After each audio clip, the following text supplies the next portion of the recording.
You see, the house that gets swept away and destroyed by the river, that house is built by someone who doesn't have a foundation in Christ. You see, hard things will happen. Storms will rage.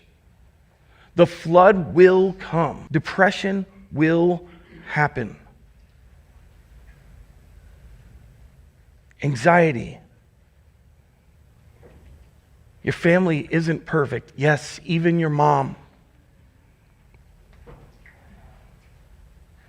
Health isn't perfect. These bodies aren't perfect. You will have stormy days. The wind will blow, the rain will fall, and the river will rise. And as so many people have told me over the years, I don't know how I'd get through it if I wasn't a believer in Jesus Christ. I don't know how. Trying to live life without Christ as the firm foundation leads to destruction.